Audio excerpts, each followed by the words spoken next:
Joining us today is Professor Stefan Bekiranov from the University of Virginia School of Medicine. Professor Bekiranov, would you like to tell us a bit more about your background in research? I'm from California. I grew up in LA, in fact, Hollywood. I went to Hollywood High. Then I got my undergrad in electrical engineering at UCLA. So I'm a kid of the UC system too. I then went on to be an engineer at Raytheon Electronic Systems Division, I believe, Electromagnetic Systems Division, where I was a microwave engineer for 5 years. I went back to grad school. I got my PhD in Condensed Matter Physics at the University of California, Santa Barbara. I worked with two fantastic mentors. One was Walter Kohn, the other was Phil Pincus. Phil Pincus was well known for what's known as soft condensed matter theory, and Walter Kohn was known for quantum-based condensed matter theory, and he won the Nobel Prize in Chemistry in 1997. I then went on to do a postdoc at the University of Maryland with Michael Fisher, and then it was around that time that I made a transition to biology, and I went to Rockefeller for my second postdoc, where I transitioned into doing bioinformatics. And then I got a staff bioinformatics position at Affymetrix. That's back in the Bay Area.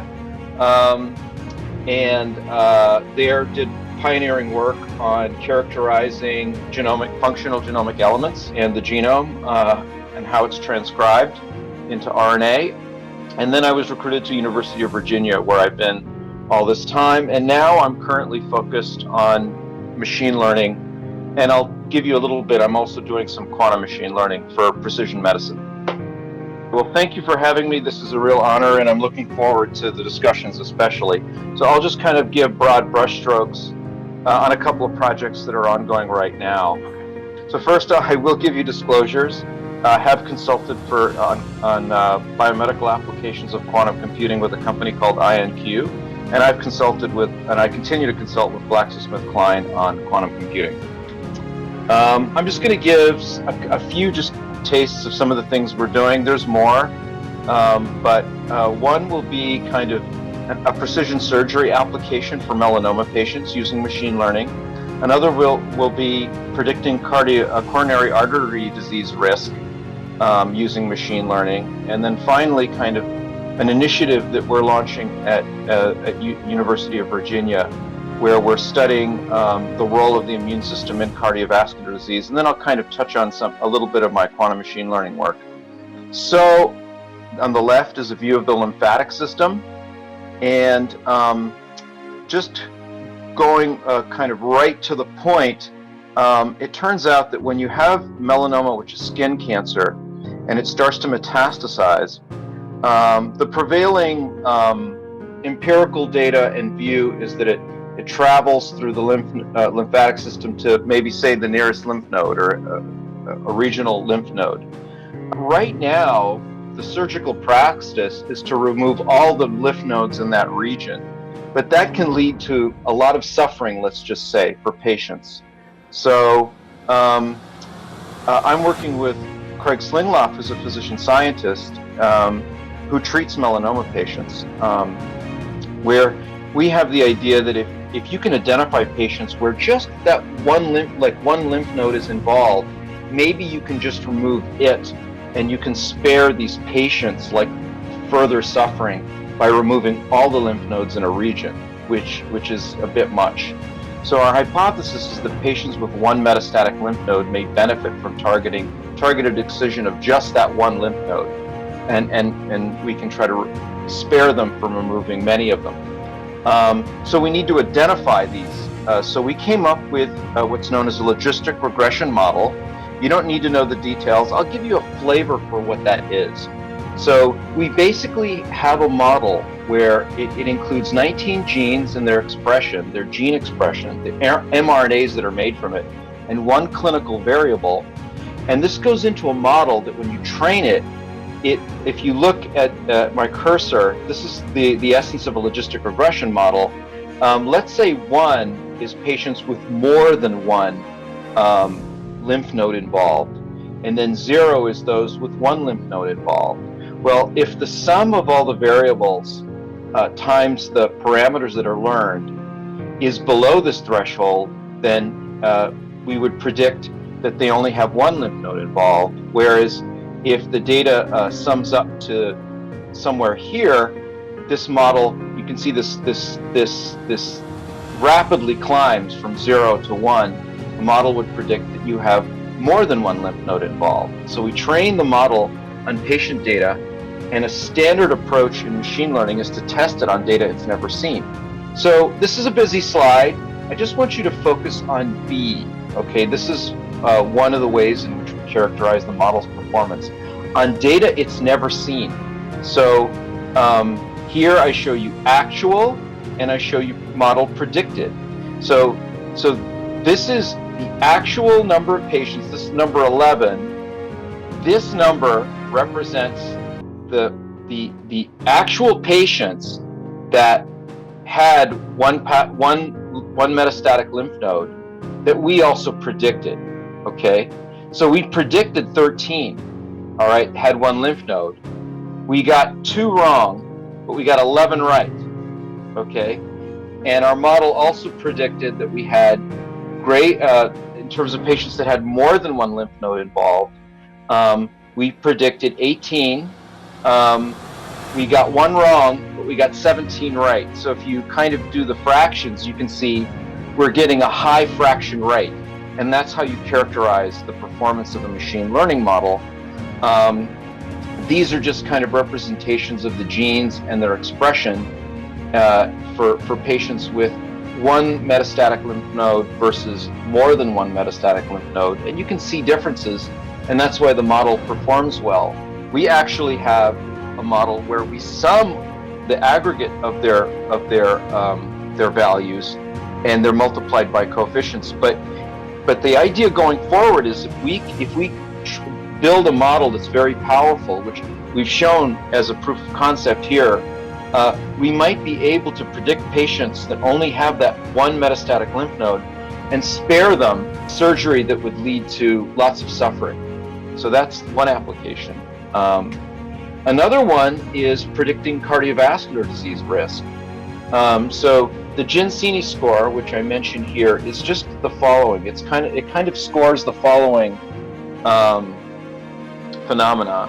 So in all of us, if we eat cheeseburgers and pizza and we keep doing it and we eat fatty foods, our arteries start to get clogged up.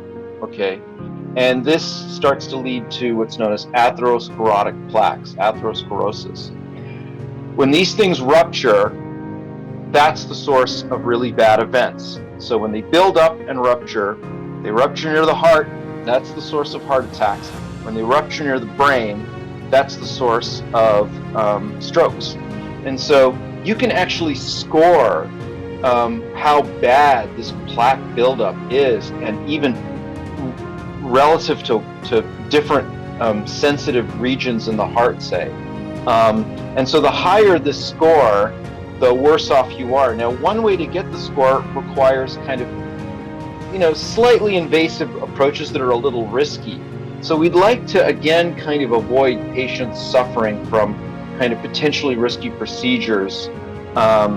So we built a model where you can use very standard clinical variables, like derived from blood, where, like standard things that you would do. And they include age and sex and variables like that. So easy to get, stuff you would get in a regular's doctor visit that might avoid a more, risky procedure if we can predict high risk versus low risk. And the key goal is there are patients that come in who maybe are worried that they're feeling a little chest pain or something, and some of their numbers are bad, but they're not necessarily at high risk for a heart attack. Heartburn can unfortunately give you that same feeling of pain in your chest. So we wanted to come up with a model, especially for those patients that were actually truly low risk, that wouldn't need to go through, again, a somewhat risky invasive procedure. So if the model could tell us from basic blood measurements and other basic variables and avoid this bad procedure, that would be great. So we built a deep neural network model. I won't go into the details of it, But once again, if you focus on B, you'll see that, and this is on data that the model has never seen now. The model was trained on other data, and the model has never seen this. And so now we're assessing the performance. And so for the low risk, the actual cases that we predict are low risk, 81% are indeed low risk. We do make some mistakes. 13% are high risk that we predict are low risk. But if you look at the difference, that's pretty good. Okay. And similarly, for the high risk that we predict, 87% are indeed high risk. They're truly high risk, but 19% were mistakes. So we predicted they were high risk, 19% were actually low risk. But again, we're doing pretty well when you compare 87% to 19% and 81% to 13%. So once again, we built a model that performed relatively well. So going forward, we're taking these approaches, and we're launching a precision immunomedicine center at UVA that is involving a number of centers at UVA, where I haven't gotten into this in detail, but now the field of people studying cardiovascular disease risk are increasingly beginning to understand that it's something like a chronic immune inflammation that's really driving these plaques. It's not just fatty deposits, it's more. And so the immune system is intimately involved in the formation of these atherosclerotic plaques that I showed you, but also their stability and whether they'll rupture sooner than later. So we're gathering immune profile data from patients' blood. We've got their clinical data. We're doing imaging data on these patients, and we're combining this with machine learning models to predict patients that are high risk or low risk. So I kind of summarized that here. You can see we're taking all this, this immune cell profile data, we're taking imaging data of the patient's arteries. We're taking this data and we're coming up with models of how these cells and proteins interact with each other, but we're also building neural network models that can predict patients that are at high risk of cardiovascular disease versus low risk. We also have, as part of our collaborators, people doing clinical trials on drugs, and we are also working on patients that are at high probability of responding to a treatment versus those that are a low probability at responding to treatment. And some of these treatments themselves are pretty invasive, like installing, let's say, something like a pacemaker. The chances of that working sometimes are like flipping a coin. So we'd like to identify responders versus non-responders before we apply a given treatment. And then finally, as I mentioned, I just had an opportunity to go into quantum computing, and just to let you know, quantum computers are being developed, but currently, to be clear, they do not do anything more powerfully than a classical computer. However, they have that potential. We're just in the phase of them being developed.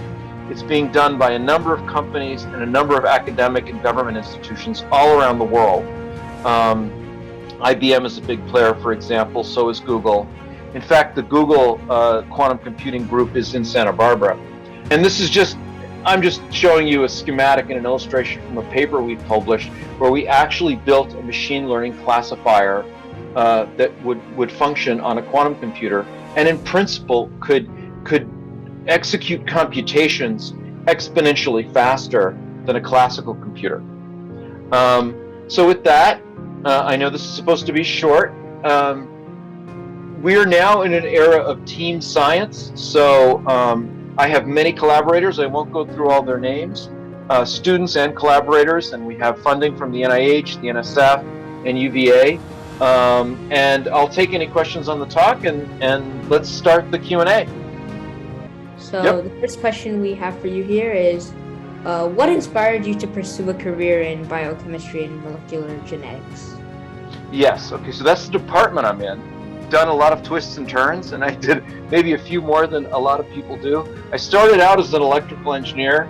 I went into theoretical physics, and they're a little more related than you might expect because physics underlies a lot of engineering. And then I just saw an opportunity to apply basically computational approaches to human health and understanding biology. So it was when I made that transition to Rockefeller University, which has a program that takes people with PhDs in physics and allows them to make that transition into biology. So it was at that point that I made the transition. That's when I made the decision. So it was before 1995. That's 1995. Around that time is when the first bacterial genomes were being sequenced. Before that time, while there was computational biology, it wasn't a high demand area in biology. After that, it was.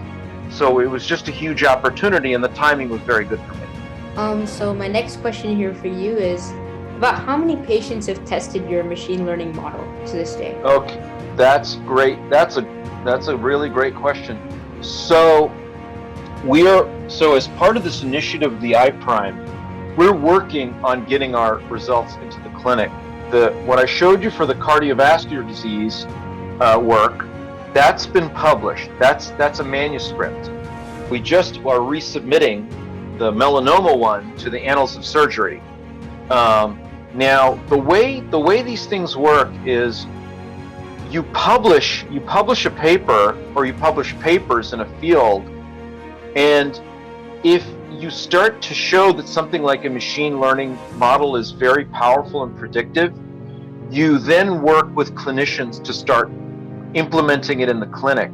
That's actually not easy to do, and that process is still something that is not like we have, broadly speaking, an automatic pipeline for when someone builds a machine learning model. I think it'll get there, but the idea is, when you think about it with patients, even though there's a lot of great ideas out there, you're not about to just use them on patients. They have to be much more reliable.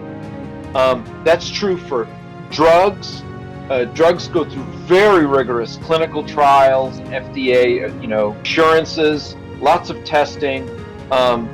This is true for different instruments that are used in the clinic that will be used to diagnose you if you're a patient. So it's not taken lightly. Moving things into the clinic, you can think people, for a good reason, are very conservative about it.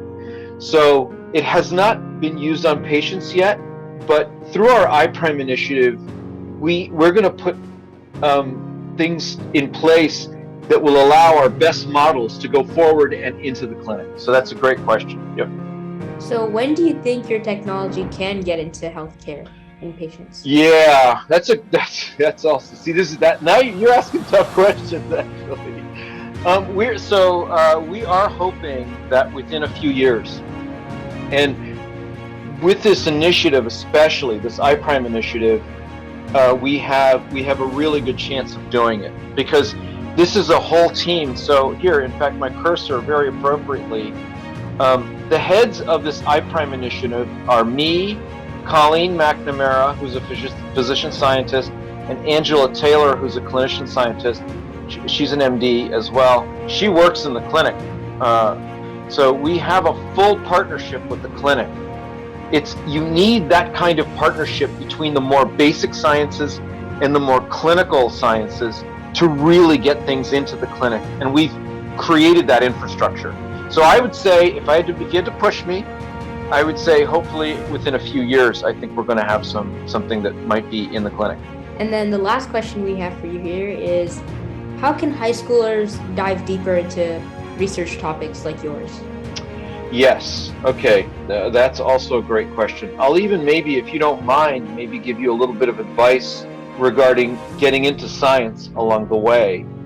I think at the stage you're at, what's important is to engage your curiosity and try to think about what drives you. What are you interested in? And obviously, the web is a powerful resource, but also go to mentors, your science mentors in high school. I would say just kind of think about what excites you first at this stage, especially. And you have, like, I think you have access to summer classes if you want to do things that are specialized.